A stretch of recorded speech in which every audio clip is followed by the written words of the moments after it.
Hi, once again, welcome back to my YouTube channel Noor multi classes. Myself Noor Mohammad. और आज हम लोग एक विशेष टॉपिक लेकर आए हैं जिस टॉपिक पर चर्चा करेंगे। लेकिन चर्चा करने से पहले हम लोग एक बात शेयर करना कोशिश करेंगे कि आज हम लोग बहुत दिनों के बाद फिर से वीडियो बनाना शुरू किए हैं, कुछ प्रॉब्लम क्रिएट होने की वजह से। पर अब वीडियो लगातार बनती चली जाएगी।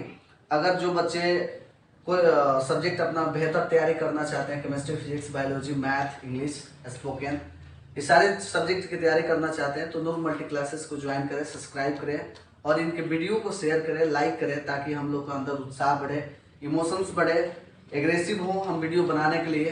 क्योंकि आपका एक लाइक हमें ये बताता है कि हमारा वीडियो अच्छा चल रहा है, और आपका ये सब्सक्राइब ये बताता है कि जो हम वीडियो बनाए वो आप तक पहुँच जाए। और कमेंट बॉक्स में बताना ना छोड़े, क्योंकि उसमें ज़रूर बताएं कि इसमें और क्या चीज़ की आवश्यकता है, या आपको जो सवाल समझ में नहीं आ रहा है या किसी भी एंगल से नहीं आपको समझ में आ रहा, तो जरूर हमें कमेंट बॉक्स में लिखकर बताएं। और भी जगह हमें फॉलो कर सकते हैं, इंस्टाग्राम, फेसबुक, ट्विटर, और साथ में आप यूट्यूब पर फॉलो कर ही रहे हैं, और साथ में व्हाट्सअप वगैरह जो भी है उससे हमें फॉलो कर सकते हैं। फॉलो करने के लिए मेरा नंबर है 7762947100 पे आप कॉल करके जो आपको नहीं समझ में आए वहाँ भी पूछ सकते हैं, या इस पर हमारा व्हाट्सअप है, इस पर फॉलो करें, या इंस्टाग्राम पर फॉलो करें। तो इस तरह करके आप अपना अध्ययन प्राप्त कर सकते हैं। लॉकडाउन में हम लोग बहुत बच्चे हैं जो काफ़ी ज़्यादा अपने पढ़ाई को लॉस कर चुके हैं। तो लॉकडाउन है तो क्या हुआ, आपका ऑनलाइन सुविधा है, यूट्यूब है, यूट्यूब के जरिए आपके टीचर हैं, उसके जरिए नूर मल्टी क्लासेस है, उसके जरिए आप एजुकेशन प्राप्त कर सकते हैं। चलिए हम लोग ज़्यादा वक्त नहीं लेंगे, अब अपने आज जो हम लोग विशेष टॉपिक के बारे में चर्चा करने जा रहे हैं उसके बारे में पहले जाने। तो क्लास 10th के लिए स्पेशली ये वीडियो बन रहा है, जो केवल चैप्टर के बारे में यहाँ पे जो दिखाई दे रहा है, जो केवल चैप्टर यहाँ भी बताने वाले हैं। तो चैप्टर्स नेम आता है जो केमिस्ट्री 10th में आता है। पहला है केमिकल रिएक्शन एंड इक्वेशन, ये होता है रासायनिक अभिक्रिया और समीकरण। एसिड, बेस एंड साल्ट, अम्ल, भस्म और लवण, मेटल और नॉन मेटल, धातु और अधातु। इस तरह से आपका आता है कार्बन एंड इट्स कंपाउंड्स, जो आता है कार्बन और इसके यौगिक के बारे में। पीरियडिक क्लासिफिकेशन ऑफ एलिमेंट्स, जो आवर्त सारणी के होते हैं, जो एलिमेंट्स तत्व होते हैं उसके बारे में हम अध्ययन करेंगे। मैनेजमेंट ऑफ नेचुरल रिसोर्स, प्रबंधन के बारे में हम लोग जानेंगे। तो इस तरह करके हमारा केमिस्ट्री 10th क्लास में लगभग 6 चैप्टर आते हैं, और 6 चैप्टर को बारी बारी से हम लोग को पढ़ना है। जिसमें पहला चैप्टर हमारा यहाँ दिख रहा होगा नाम, तो केमिकल रिएक्शन एंड इक्वेशन। तो सबसे पहले हम लोग इस चैप्टर के बारे में फुल वीडियो बनाएंगे, फुल पढ़ाई किया जाएगा। पहले इसका हर टॉपिक का डिफिनीशन होगा, हर टॉपिक पर आपका एग्जांपल्स होंगे, और एग्जांपल्स के बाद आपका बहुत सारे वीवीआई क्वेश्चन दिया जाएंगे, उसके बाद से ऑब्जेक्टिव क्वेश्चन दिया जाएगा, उसके बाद से आपका टेस्ट होगा। तो जब तक हम लोग पहले चैप्टर को कंप्लीट नहीं करेंगे तब तक दूसरा चैप्टर नहीं किया जाएगा। तो पहले चैप्टर में क्या आज पढ़ना है उसका हम नाम लिख चुके हैं कि टुडेज टॉपिक, मतलब आज का जो टॉपिक है। तो आज का मेरा पहला टॉपिक है definition of chemical reaction equation, यानी कि रासायनिक अभिक्रिया क्या होती है और रासायनिक समीकरण क्या होता है। वो सबसे पहले हम लोग जानेंगे कि रासायनिक अभिक्रिया और रासायनिक समीकरण क्या होता है, और उसी रासायनिक अभिक्रिया से बैलेंसिंग इक्वेशन हमको करना होता है। कि कैसे हम जानेंगे कि ऑन बैलेंस जो होता है, और बैलेंस जो इक्वेशन होता है उसको हम लोग बैलेंसिंग इक्वेशन कैसे करेंगे, इसके बारे में हम लोग जानेंगे। तो इस तरह करके आज हम लोग 2 टॉपिक पढ़ने वाले हैं, और 2 टॉपिक में लगभग 2-4 टॉपिक हो सकता है अंदर में। और इसके बाद हम लोग जब पढ़ने के बाद होगा तो आपको अगला दिन अगले बताया जाएगा। तो हम लोग फिर से एक बार और जानने की कोशिश करेंगे, यही बताने की कोशिश कर रहे थे कि रासायनिक अभिक्रिया और रासायनिक समीकरण के बारे में पढ़ने के लिए। तो आपके सामने हम डिफिनीशन लिखा हुआ आपको दिख रहा होगा कि रासायनिक अभिक्रिया किसे कहते हैं। उसके बाद हम लोग रासायनिक समीकरण के बारे में पढ़ेंगे। पर रासायनिक अभिक्रिया में क्या क्या होता है, कैसे रासायनिक अभिक्रिया कहलाता है, कैसे आप भी पहचानोगे रासायनिक अभिक्रिया हो रही है, तो उसको हम लोग जानते हैं। पहले हम उसको जानेंगे कि रासायनिक अभिक्रिया जो होता है, जब कोई पदार्थ अकेले या किसी दूसरे पदार्थ के साथ अभिक्रिया करता है, जब आपस में रिएक्ट होता है ना, तो एक या एक से अधिक पदार्थ बनाएगा। सपोज दैट अगर मान कर चलिए दही का जमना होता है, तो दही का जमना तो तब होता है जब दूध में हम लोग किसी पदार्थ को हम लोग मिलाते हैं। जब किसी पदार्थ को हम लोग मिलाते हैं तो दूध से जब दही बन जाता है तो दूध कोई और था और दही अभी कुछ और बन गया, यानी रासायनिक केमिकल यानी केमिकल इक्वेशन हो गया, केमिकल चेंजिंग हुआ। उसी तरह लोहे पर जंग लगना, तो ये चीज़ आप जानेंगे। लेकिन एक या एक से अधिक पदार्थ नए पदार्थ का जब निर्माण होता है जिसका गुण क्या होता है, पुराने पदार्थ के गुण से बिल्कुल भिन्न होता है। किसका? नए पदार्थ का गुण। तो वही हमारा क्या कहलाता है? रासायनिक अभिक्रिया या केमिकल रिएक्शन कहलाता है। तो केमिकल रिएक्शन क्या होता है, कैसे होगा केमिकल रिएक्शन? तो केमिकल रिएक्शन करने के लिए अगर कोई पदार्थ जब आपस में रिएक्ट होता है तो जब रिएक्ट होगा तो उससे कुछ नया बनाएगा। जब नया बनाएगा तो समझ लीजिएगा बनाता है तो वो क्या कहलाता है? रासायनिक अभिक्रिया कहलाता है। जैसे अगर मान कर चलिए यहाँ दिया गया एग्जाम्पल दही का जमना, तो दही का जमना तभी होता है जब दूध होता है। तो दूध हम लोग रखते हैं, दूध में कोई अन्य पदार्थ को मिलाते हैं तो क्या होता है? दही का रूप ले लेता है। तो वही ना बता रहे हैं आपको कि जब कोई पदार्थ अकेले हो चाहे किसी दूसरे के साथ हो और आपस में अभिक्रिया करके नए पदार्थ बनाता है, तो जब कोई नया पदार्थ बनाएगा है ना, और उस पदार्थ का गुण क्या होगा? पुराने वाले पदार्थ से बिल्कुल डिफरेंट होगा, बिल्कुल भिन्न होगा। वही आपका रासायनिक अभिक्रिया कहलाएगा। जैसे आपको देखने को मिल रहा होगा दही का जमना। दही का जमना एक रासायनिक अभिक्रिया, क्योंकि एग्जाम में भी पूछा जाएगा निम्नलिखित में रासायनिक अभिक्रिया कौन है, तो बताना होगा। उसमें जरूर दही का जमना दिया रहेगा तो दही पर टिक मार देंगे। रासायनिक अभिक्रिया होगा लोहे पर जंग लगना। तो लोहे पर जंग तब लगता है जब वो ऑक्सीजन और नमी की उपस्थिति में लोहा रहता है। तो जब लोहे पर जंग लगता है तो लोहा जंग लगता है तो पूरी तरह से क्या हो जाता है? रस्टिंग हो जाता है। उसमें बहुत सारे ये चूड़ आ जाते हैं, बहुत सारे अशुद्धियाँ आ जाती है। जो अशुद्धियाँ को दूर करने के लिए हम क्या करते हैं? उसको रस्टिंग करते हैं। हम लोग ब्रश मार मार कर उसको नीट एंड क्लीन करते हैं। तो उस वक्त जब लोहा रहता है, जब लोहे पर जंग लगता है तो भी एक रासायनिक अभिक्रिया हुआ। भोजन का पचना, जब हम भोजन करते हैं तो भोजन हमारे शरीर में जाकर कार्बोहाइड्रेट, वसा और बहुत सारे प्रकार के हम लोग वसा लेते हैं, जो हम लोग भोजन लेते हैं उसको जाकर वो क्या करता है? पचाता है। अपना मशीन जो अंदर का होता है उसको पूरी तरह से डाइजेस्ट करता है। तो डाइजेस्ट करता है तो पहले कुछ और रूप था, डाइजेस्ट करने के बाद उसका रूप बदल जाता है। तो जब रूप बदल जाता है तो समझिए कि रासायनिक अभिक्रिया हो रही है। उसके बाद सांस लेना भी एक प्रकार के रासायनिक अभिक्रिया है। तो इस तरह करके हम लोग भाषा में समझ गए कि रासायनिक अभिक्रिया क्या होती है। लेकिन वही आपको केमिकल यानी इक्वेशन के द्वारा दिखाया जाए तो इक्वेशन के द्वारा आपको यहाँ हम दिखाए हैं कि अगर हाइड्रोजन है और ऑक्सीजन है जो आपस में अभिक्रिया करके किसका निर्माण करती है? तो जल की। तो देखिए इनका गुण, जल का गुण और हाइड्रोजन के गुण से बिल्कुल भिन्न होगा कि नहीं होगा? बिल्कुल भिन्न होगा। या जल का गुण ऑक्सीजन के गुण से बिल्कुल भिन्न होगा कि नहीं होगा? भिन्न होगा। तो इतना जरूर याद रखिएगा कि जो यहाँ पदार्थ बनते हैं अगर उन पदार्थ से इस पदार्थ का गुण क्या हो जाएगा? यदि भिन्न हो गया, इसका अगर गुण क्या होता है?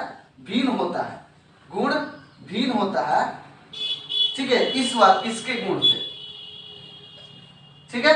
तो समझिएगा कि वो केमिकल रिएक्शन हुआ है, केमिकल रिएक्शन हुआ, राइट। यहाँ भी देखिए आगे कार्बन और ऑक्सीजन आपस में अभिक्रिया करके कार्बन मोनोऑक्साइड का भी निर्माण करता है। तो उस वक्त क्या होता है? कार्बन कुछ और होता है, ऑक्सीजन कुछ और होता है और आपका यहाँ पे निर्माण कुछ और होता है। तो जब कुछ नए पदार्थ बनता है, पुराने पदार्थ जो होता है उससे जो आपस में अभिक्रिया करता है तो कोई नया रूप देता है, वही हमारा रासायनिक अभिक्रिया कहलाता है। ये बार बार हम आपको बता रहे हैं। और भी एग्जांपल है, जैसे लोहा और जल आपस में अभिक्रिया करके फेरस ऑक्साइड और हाइड्रोजन का निर्माण करता है। फिर यहाँ लोहा और ऑक्सीजन से अभिक्रिया करके फेरस डाइऑक्साइड बना लेता है। उसके बाद से यहाँ देखेंगे अब इसमें क्या होता है कि आगे चलकर हम लोग को पढ़ना होता है अभिकारक और अभिकर्मक। तो इसमें भी आप जानेंगे ये वाले पार्ट को हम लोग क्या बोलते हैं? रिएक्टेंट बोलते हैं। क्या बोलते हैं? रिएक्टेंट। ये वाले पार्ट को हम लोग प्रोडक्ट बोलते हैं। प्रोडक्ट यानी क्रियाफल हुआ। क्या हुआ? क्रियाफल या प्रतिफल भी बोलते हैं, प्रतिफल, राइट।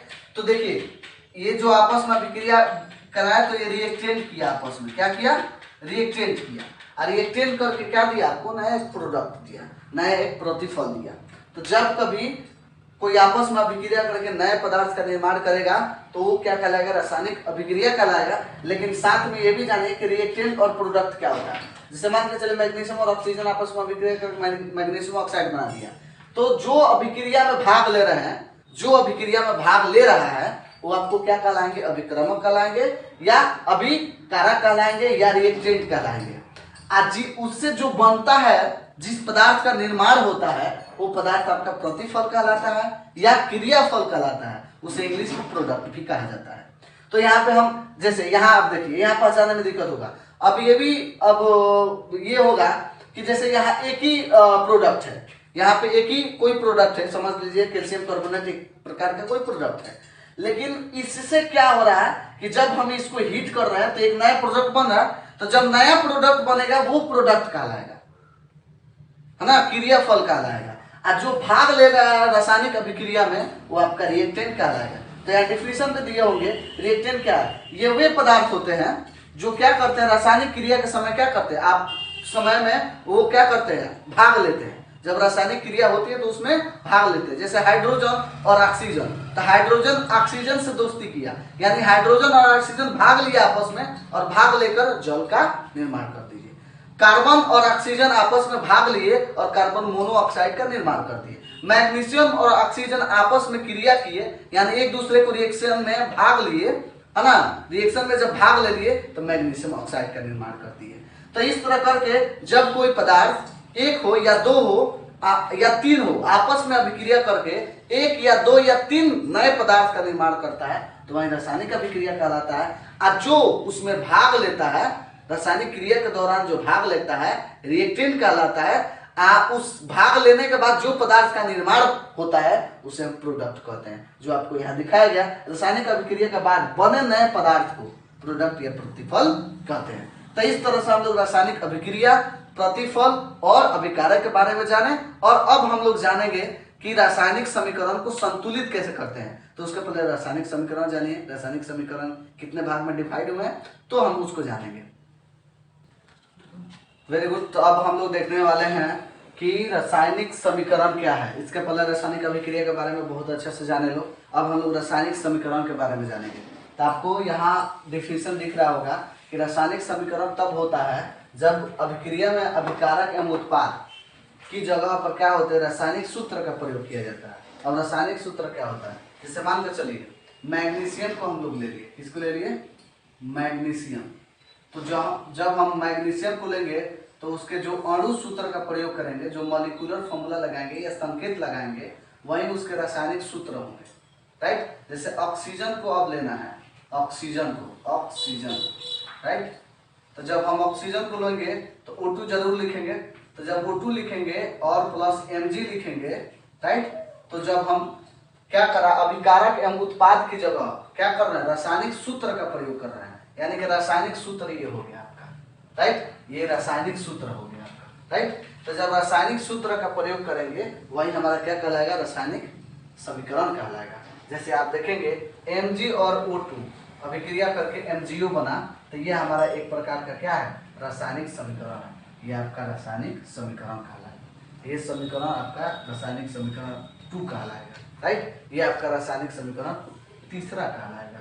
इसलिए कि क्या हो रहा है, अभिकारक और प्रतिफल के जगह हम लोग क्या कर रहे हैं, इसके सूत्र का प्रयोग कर रहे हैं, राइट। जैसे ये अभिकारक हो गया, ये प्रतिफल हो गया, तो उसके जगह हम लोग क्या कर रहे हैं, ये अभिकारक MgO बना तो MgO एक सूत्र हो गया मैग्नीशियम ऑक्साइड का, ये मैग्नीशियम का एक सूत्र हो गया, ऑक्सीजन का ये सूत्र हो गया।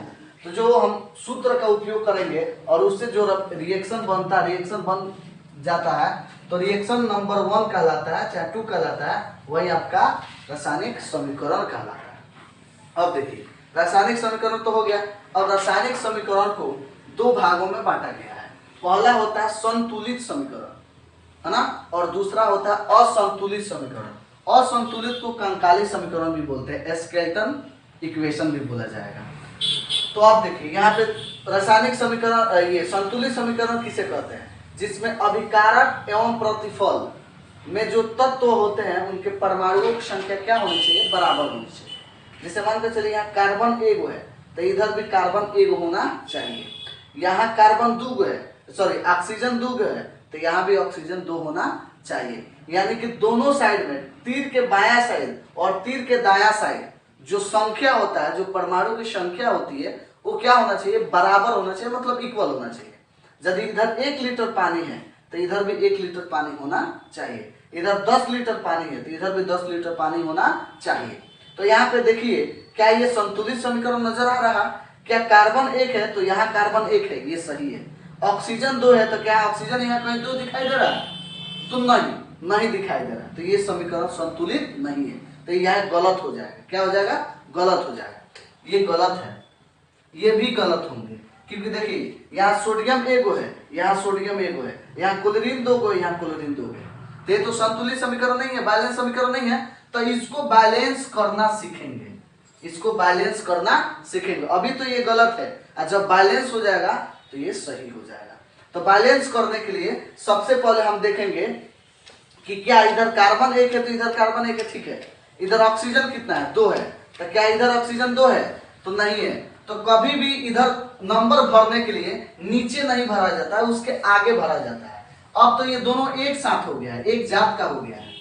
तो एक जब एक जात का हो जाता है तो हम उस वक्त क्या करते हैं, ठीक उसके आगे हम मल्टीप्लाई कर देते हैं। यानी ऑक्सीजन 2 था तो 2 से मल्टीप्लाई करते, तो जब 2 से हम मल्टीप्लाई किए तो कार्बन भी 2 हो गया और ऑक्सीजन भी 2 हो गया। तो अब बताइए, इधर कार्बन 2 हो गया, ऑक्सीजन 2 गया, तो ऑक्सीजन 2 हो गया, ये मैच कर रहा है। लेकिन कार्बन इधर 2 है, इधर कोई है 1 है, तो जब 1 है तो इसको भी पूरा करेंगे, तो 2 इसको करने के लिए यहाँ भी 2 से गुणा करेंगे। कभी भी आगे मल्टीप्लाई करना है, पीछे मल्टीप्लाई नहीं करना है, आगे मल्टीप्लाई करना है, भले वो दायां साइड में करना हो या बायां साइड में करना हो। अब हम लोग दूसरा समीकरण देते हैं। दूसरा समीकरण, सोडियम और क्लोरीन आपस में रिएक्शन करके सोडियम क्लोराइड नमक का निर्माण कर दिया। अब यहाँ क्या करता है कि सोडियम यहाँ 1 है, यहाँ सोडियम 1 है, यहाँ क्लोरीन 2 है, यहाँ क्लोरीन 1 है। तो क्या बायां साइड अगर ज्यादा है तो दायां साइड कम है, तो दायां साइड हम कुछ चेंजिंग करेंगे। तो दायां साइड किस में चेंजिंग करेंगे? क्या हम यहाँ 2 लगा दें? तो नहीं, यहाँ 2 नहीं लगाएंगे, उसके आगे गुणा करेंगे। अब आगे गुणा कब करेंगे? क्लोरीन के आगे बीच में दे देंगे? नहीं, वहां भी नहीं देंगे। इसलिए नहीं देंगे कि अब ये दोनों एक साथ साझेदारी कर दिया, गठबंधन कर दिया। तो जब गठबंधन कर लेगा तो हम इसको कहाँ अब करेंगे? 2, ठीक उसके 2 आगे करेंगे। तो जब आगे करेंगे तो अब देखिए, यहाँ हो गया सोडियम 2 और क्लोरीन भी 2। तो क्लोरीन तो मैच कर रहा है 2 का, लेकिन सोडियम 2 नहीं है, तो यहाँ हम सोडियम के आगे हम 2 लगा देंगे। तो यह हमारा बैलेंस्ड इक्वेशन होगा।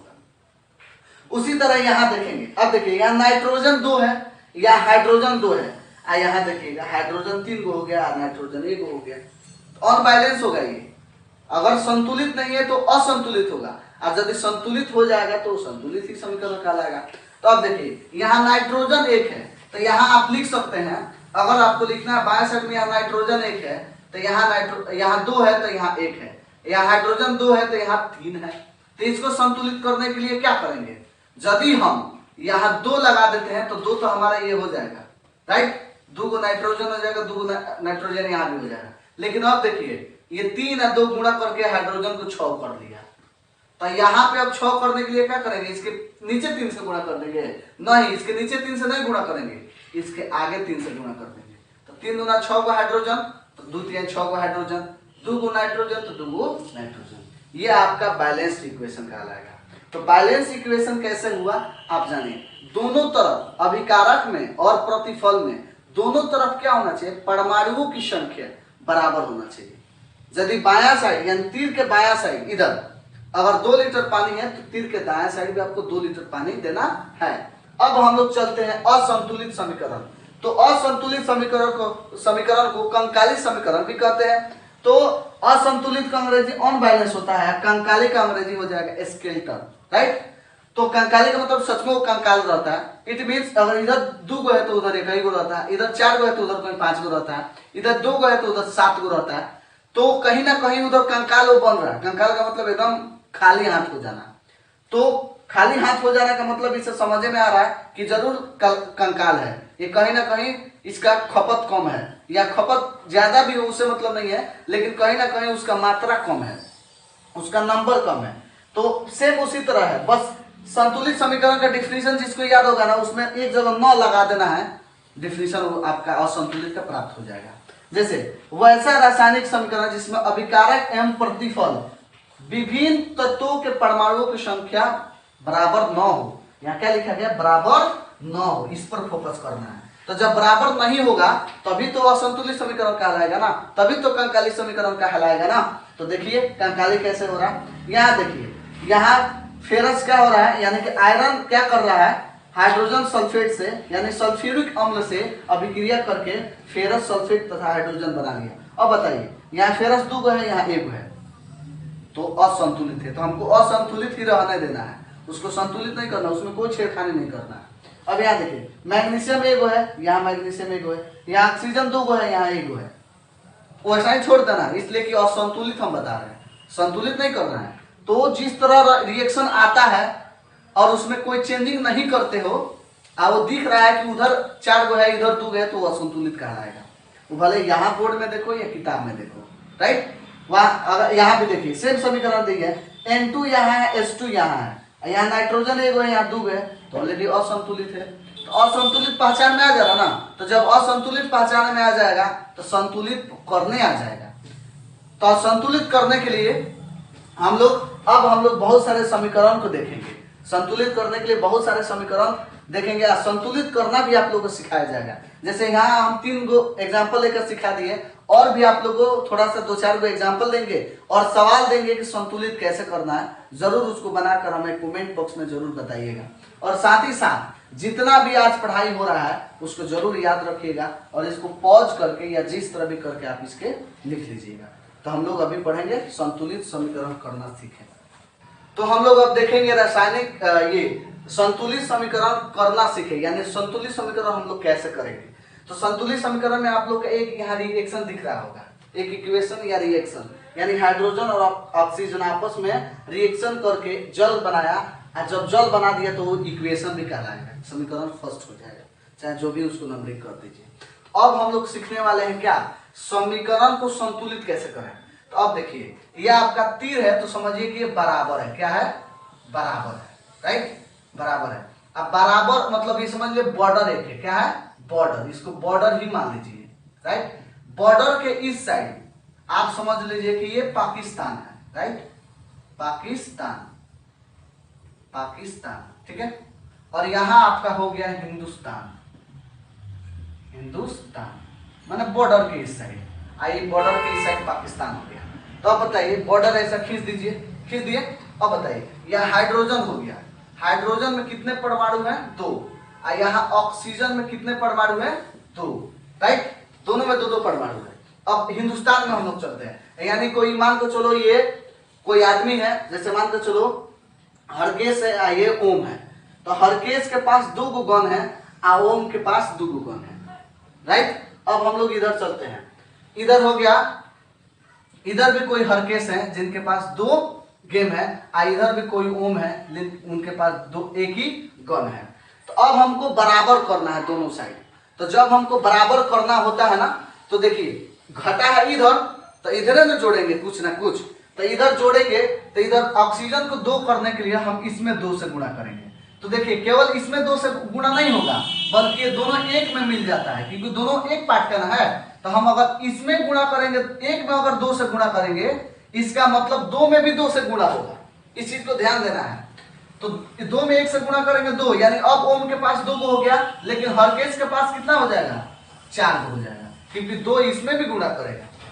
तो चलिए अगर हम लोग यहाँ 2 मिला देते हैं, चलिए इधर तो हो गया, लेकिन अब देखिए इधर ऑक्सीजन, इधर देखिए इधर ओम के पास 2 है, तो इधर ओम के पास 2 हो गया, लेकिन अब हरकेश के पास इधर 2 है, तो हरकेश के पास इधर 4 हो गया। तो अब हरकेश को भी तो 4 करना है ना, तो हरकेश में ही केवल गुणा करो, कितनी के घटक है, 2 की, तो 2 से गुणा कर दोगे तो 4 हो जाएगा। तो इधर भी 4 और इधर भी 4। अब बताइए किस में गुणा किए, यानी ऑक्सीजन में केवल नहीं गुणा किए, कभी भी बताया है कि अगर गुणा कर रहा है तो उसके आगे गुणा होगा। तो यहाँ 2 से गुणा किए तो 2 दूना 4, 2 दूना 4, यहाँ 2 दूना 4 यहाँ हो जाएगा। यहाँ देखिए 1 में 2 से गुणा किए तो 2 ऑक्सीजन, तो 2 में यहाँ ऑक्सीजन 1 है, तो ऑक्सीजन 2 हो गया। अब देखिए इधर हरकेश में हम लोग कितना से गुणा किए, 2 से, तो यहाँ 2 लगा दीजिए हरकेश में। तो ये देखिए 2 दूना 4, यहाँ इधर भी 2 दूना 4, यानी कि हाइड्रोजन हाइड्रोजन बराबर हो गया, चाहे हरकेश हरकेश बराबर हो गया। अब बताइए ऑक्सीजन यहाँ दू, इधर पाकिस्तान में भी दू, इधर हिंदुस्तान में भी दू, तो दोनों साइड क्या हुआ, ऑक्सीजन कहिए चाहे ओम कहिए, समझने के लिए हम ओम बोले हैं, हरकिस बोले हैं, पर आप समझिए कि हाइड्रोजन है, ऑक्सीजन और जल का निर्माण किया है। तो इधर भी 4, इधर भी हाइड्रोजन 4, इधर ऑक्सीजन 2, इधर भी ऑक्सीजन 2। तो इस तरह करके हम लोग समीकरण संतुलित किए। इसके अगला समीकरण हम लोग अब देखेंगे दूसरा, जैसे यहाँ हो गया आपका हाइड्रोजन और यहाँ हो गया आपका नाइट्रोजन, ठीक है, और ये आपस में अभिक्रिया करके क्या बना लेता है, अमोनिया बना लेता है, ठीक है, अमोनिया बना लेता है। तो अब देखिए हाइड्रोजन यहाँ 2 गो है और यहाँ 3 गो है। तो अब चलिए हम लोग यहाँ क्या करते हैं कि एक तरफ हम लोग इधर बॉर्डर बना देते हैं, सीखना है तो बॉर्डर बना दिए, बॉर्डर में इधर हम लोग दे देते हैं हिंदुस्तान को, राइट, हिंदुस्तान हो गया, और इस साइड हम लोग क्या दे दिए, पाकिस्तान दे दिए, राइट, पाकिस्तान दे दिए, ठीक है। अब बॉर्डर आपका ये बन गया। तो बॉर्डर में देखिए इधर हाइड्रोजन कितना है, तो 2 है, इधर नाइट्रोजन कितना है, तो 2 है। अब मामला तो फंस जाता है यहाँ, क्योंकि यहाँ फंसता है इसलिए कि नाइट्रोजन यहाँ 1 है, हाइड्रोजन यहाँ 3 है। तो घटन किधर है, इधर है, कमी इधर हो रहा है। तो देखिए ये दोनों एक पार्ट में है, इतना ध्यान दीजिएगा, दोनों एक पार्ट में है, ये है ना, ये दोनों अलग अलग है। तो अलग अलग होगा तो अलग अलग काम करेंगे, एक पार्ट में होगा तो एक में काम करेंगे। अब देखिए यहाँ पे नाइट्रोजन 1 है तो घट रहा है इधर ना, तो हम इधर कुछ ना कुछ करेंगे, तो इधर नाइट्रोजन 2 है तो उसके साथ हम 2 से गुणा करेंगे, क्योंकि जब 2 से गुणा करेंगे तभी तो नाइट्रोजन 2 को बराबर हो जाएगा। चलिए हम 2 से गुणा करते हैं, तो 2 से गुणा करेंगे तो देखिए नाइट्रोजन तो 2 हो जाएगा, देखिए नाइट्रोजन यहाँ 2 हो गया, लेकिन हाइड्रोजन अब 6 हो गया, क्योंकि ये 2 3 में भी गुणा करेगा, 1 में भी गुणा करेगा, तो 2 एकम 2 और 2 तिहाई 6। तो अब हाइड्रोजन कितना हो जाएगा, 6, और नाइट्रोजन हो जाएगा 2। तो चलिए हम यहाँ 2 से गुणा कर देते हैं, राइट, हो गया 2। लेकिन क्या इधर नाइट्रोजन तो 2 हो रहा है, क्या हाइड्रोजन कितना हो रहा है, इधर 3 दूना 6 हो जाएगा। तो क्या हाइड्रोजन इधर 6 है, नहीं, तो केवल इधर हाइड्रोजन 6 पूरा करने के लिए कितना का घटन है, 3 का, तो 3 से गुणा कर देंगे तो 2 तिहाई 6, यानी कि हाइड्रोजन की जगह पे यहाँ 3 कर देंगे, राइट। तो इस तरह से हमारा बैलेंस इक्वेशन हो गया। चलिए हम लोग एक और एग्जांपल समझते हैं, जैसे हम लोग छोटा एक और एग्जांपल लेते हैं, यहाँ Mg हो गया और यहाँ O2 से हम अभिक्रिया कराएंगे, तो ये बन जाता है MgU, बनता है ना। तो अब बताइए, फिर वही हम लोग काम करेंगे, एक बॉर्डर ले लेंगे और बॉर्डर के इधर पाकिस्तान और हिंदुस्तान बांट देंगे। तो जब बांट देंगे तो इधर देखिए Mg को देखेंगे तो 1 है, और ऑक्सीजन को देखेंगे तो 2 है, और इधर Mg कितना है, 1 है, और इधर ऑक्सीजन भी 1 है, तो बराबर नहीं ना है। तो देखिए ये दोनों पार्ट एक में है, तो इसको एक साथ लिखोगे, राइट। अगर इसमें कोई भी चीज इधर कमी है तो इधर ही भरना है, तो इधर भरना, अगर इधर ऑक्सीजन 2 तो इधर 1 होता है, 2 से गुणा करेंगे, तो केवल 2 ऑक्सीजन में नहीं होगा, मैग्नीशियम में भी होगा, तो अब मैग्नीशियम 2 हो जाएगा, ऑक्सीजन भी 2 हो गया। लेकिन इधर मैग्नीशियम का घटन है, अरे ऑक्सीजन तो बराबर हो गया, मैग्नीशियम में कम है, तो मैग्नीशियम में हम 2 से गुणा कर देंगे, तो अभी हो जाएगा 2, यानी कि किस में गुणा किया, मैग्नीशियम में 2 से गुणा कर देंगे। इधर किस में गुणा हुआ, तो यानी 2 गुणा हुआ, तो इसके आगे गुणा होगा, न कि पीछे। तो देखिए 2Mg तो 2Mg, 2 ऑक्सीजन, तो ये ऑक्सीजन के आगे है तो 2 ऑक्सीजन हो जाएगा। चलिए हम लोग एक और एग्जांपल समझते हैं, जैसे मान के चलिए यहाँ पे हो गया आपका, ले लेते हैं हम लोग हाइड्रोजन प्लस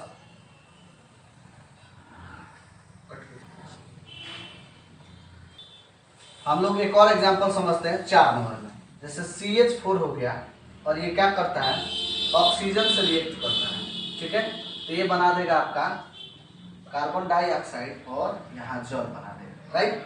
तो यहाँ पर अब हम लोग क्या करेंगे कि बॉर्डर के इस साइड बॉर्डर हम लोग बनाएंगे, यानी तीर के ठीक सामने बना देंगे, और इधर आप लोग वही काम करिए पाकिस्तान वाला, ठीक है, इधर आप लोग कर लीजिए हिंदुस्तान, यानी कि इसका मतलब ये हो रहा है कि दोनों साइड जो फौजी लोग हैं चाहे पुलिस लोग हैं बराबर नंबर कर दीजिए, तो संतुलित आपका हो जाएगा। जैसे यहाँ कार्बन 1 है, हाइड्रोजन 4 है, तो दोनों एक साथ रहेगा, राइट। ऑक्सीजन इधर 2 गया तो ये अकेले रहेगा, राइट। अब चलिए इधर कार्बन हो गया 1 गो, ऑक्सीजन हो गया 2 गो, और उधर हो गया हाइड्रोजन 2 गो, ऑक्सीजन 1 गो, तो ये दोनों एक दोस्त है, ये दोनों एक दोस्त है, राइट। तो कुछ ना कुछ तो आपको चेंजिंग करना पड़ेगा। ऐसे देख लीजिए, इधर ऑक्सीजन 2 है, इधर 1 है। तो चलिए हम लोग 2 से गुणा करके देखते हैं। तो अब हाइड्रोजन इधर 2 हो जाएगा, ऑक्सीजन हाइड्रोजन उधर 4 हो जाएगा, ऑक्सीजन इधर 2 हो जाएगा, हाइड्रोजन इधर 4 है। तो लगभग कुछ मैच कर रहा है। तो चलिए अब देखिए, तो ये तो हो गया, लेकिन इधर जब हाइड्रोजन, अब देखिए कार्बन इधर 1 है, तो कार्बन इधर 1 है। चलिए हाइड्रोजन इधर अगर 2 से हम लोग गुणा किए तो 4 हो गया, तो हो गया। अब यहाँ ऑक्सीजन यहाँ 2 है, यहाँ ऑक्सीजन 2 4 हो जा रहा है। तो इस ऑक्सीजन में भी हम 2 से गुणा करेंगे तभी तो 4 होगा ना। तो 4 भी इधर भी हो गया। देखिए अब यहाँ ऑक्सीजन में हम 2 से गुणा किए तो 2 दिखा देंगे, 2 दूना 4। यहाँ देखिए इस हाइड्रोजन वाला पक्ष में ऑक्सीजन वाला पक्ष में 2 से गुणा किए तो 2 दूना 4 हाइड्रोजन, तो 4 गो हाइड्रोजन और 2 ऑक्सीजन यहाँ, 2 ऑक्सीजन यहाँ। तो इधर भी 4 ऑक्सीजन और इधर भी 4 ऑक्सीजन। कार्बन 1 है तो कार्बन 1 है, इट मीन्स संतुलित समीकरण है। तो इस तरह करके हम लोग आज 4 नहीं बल्कि 3 पहले भी पढ़ाए थे। लगभग हम लोग 7-8 संतुलित समीकरण सीखे और असंतुलित में भी आप लोग कुछ बताया गया था। तो लगभग हम लोग बहुत सारा समीकरण संतुलित करना सीखे और इस संतुलित समीकरण से हम लोग बड़े से बड़े या छोटे से छोटे समीकरण को संतुलित करेंगे। अगर समझ में नहीं आया होगा तो जरूर कमेंट बॉक्स में लिखिएगा, फिर इस पर वीडियो लेकर आया जाएगा संतुलित समीकरण सिखाने के लिए कि संतुलित समीकरण कैसे सीखना है और किस तरह उसको बनाना है। क्योंकि संतुलित समीकरण से रिलेटेड सवाल आपके फाइनल एग्जाम में आते हैं और हमारा मोटो रहता है कि बच्चे फाइनल एग्जाम में ही अच्छे नंबर लेकर आए। तो इस तरह करके हम लोग आज बहुत सारा टॉपिक पढ़े। अगर आपको ये टॉपिक या ये पढ़ाई या पढ़ाने का तरीका या जिस तरह भी हो अच्छा लगता है तो जरूर लाइक करें, सब्सक्राइब करें और जरूर इसको फॉरवर्ड करें अपने दोस्तों के पास, ताकि उनको भी ये पढ़ाई मिले और एक तरह से हमारी भी मदद होती जाए। तो आज हम लोग जो टॉपिक के बारे में अध्ययन किए हैं उसको आप लोग बढ़िया से तैयारी कीजिए, बढ़िया से उसको पढ़िए ताकि एग्जाम में आपका बेहतर रिजल्ट आए। और हम लोग फिर अगले वीडियो में इसी तरह का वीडियो लेकर आएंगे। तो जरूर इसको लाइक करिएगा, तभी हमारा अंदर उत्साह बढ़ेगा और हमें अच्छा भी लगेगा। तो हमारे वीडियो को प्लीज लाइक कीजिए, शेयर कीजिए और खूब सब्सक्राइब कीजिए ताकि ये आगे तक जाए। सो आज के लिए धन्यवाद और फिर हम लोग कल मिलते हैं।